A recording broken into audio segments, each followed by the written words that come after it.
বিএনপির ৪৭ বছর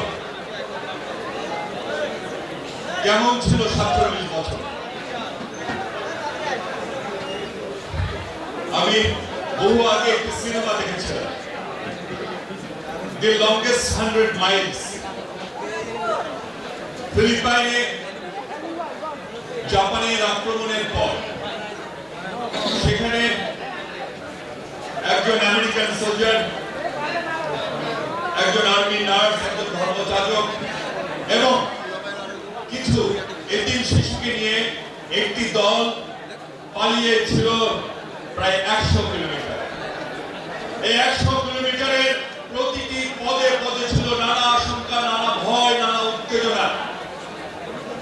এই জন্য এই ১০০ কিলোমিটারকে বলা হতো যে লংগেস্ট 100 মাইলস নামে। এই ১০০ কিলোমিটারকে লংগেস্ট 100 মাইলস আখ্যায়িত করে কিছু ছবি হয়েছিল, যা পৃথিবীর সর্বকালের সেরা ছবিগুলোর মধ্যে একটি। এখন আমাদের 47 ইয়ার্স, অবশ্যই পুরো সময়টাই আমাদের জন্য খুব একটা ভালো ছিল। নানা বাধা বিপত্তি অতিক্রম করে আমাদের এই ৪৭ বছরে এগিয়ে আসতে হয়েছে এবং আমরা বলবো it is the longest 47 years. পৃথিবীর বুকে কোন দল এত অত্যাচার, জুলুম, নির্যাতন করে এগিয়েছে কিনা আমাদের জানা নেই। রক্তাক্ত একটি পথ অতিক্রম করে আমরা ৪৭ বছর অতিক্রম করেছি। এখন এই ৪৭ বছরের মাথায় এসে দাঁড়িয়ে একটি জিনিস আমরা গর্বের সাথে বলতে পারি, আমাদের বিরুদ্ধে নানাজন নানা কথা বলতে পারে, আমরা গর্বের সাথে বলতে পারি এই ৪৭ বছরে বিএনপি কখনোই বাংলাদেশের জনগণের সাথে বেইমানি করে নাই।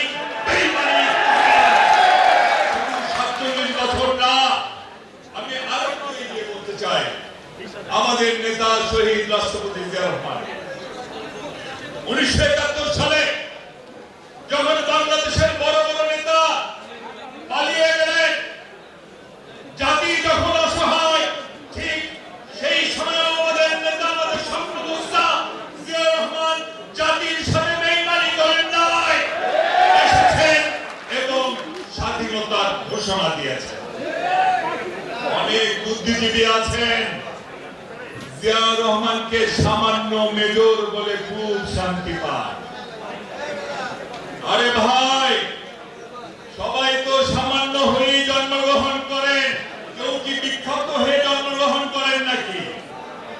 President Washington, Abraham Lincoln, Mahatma Gandhi, Nelson Mandela, এনারা কি সব প্রেসিডেন্ট হয়ে জন্মগ্রহণ করেছেন নাকি? না। যদি বলেন আব্রাহাম লিঙ্কন এবং ওয়াশিংটন দুজনই জীবনের একটি পর্যায়ে সার্ভেয়ার ছিলেন, যাকে আমরা বলি আমিন। অবশ্য ওদের দেশে একটু বড় পরিসর। যদি কেউ বলেন সামান্য আমিন থেকে প্রেসিডেন্ট হয়েছেন, সেটা কি বলা যায়?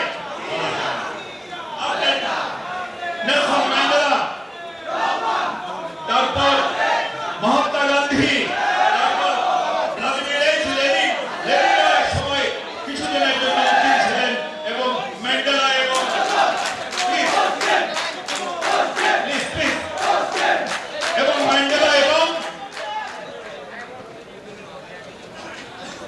মহাত্মা গান্ধী দুজনেই কিন্তু উকিল ছিলেন। এখন কি বলবেন, সামান্য বটতলার উকিল থেকে ওনারা নেতা হয়েছে? ঠিক সেরকমই জিয়া রহমান যখন মেজর ছিলেন, উনি সামান্যই ছিলেন, কিন্তু উনি যে একটি অসামান্য কাজ করে ফেলেছেন। যখন বিখ্যাত নেতারা সব পালিয়ে গেছেন, এই অখ্যাত মেজরই বিখ্যাত কাজটি সে সময় করতে বাধ্য হয়েছে। তথাকথিত কিছু বুদ্ধিজীবী ওনাকে অখ্যাত মেজর বলতে খুবই ভালো লাগে ওনাদের। আপনারা শেখ মুজিবকে বিখ্যাত জাতির পিতা বলেন, শেখ মুজিবকে জাতির পিতা বলতে আপনাদের খুব ভালো লাগে। সেই জাতির পিতা এই সমগ্র 25 মার্চ রাতে সমগ্র জাতিকে অসহায় অবস্থায় ফেলে যে নেতা পালিয়ে গিয়েছিলেন, আমাকে জানতে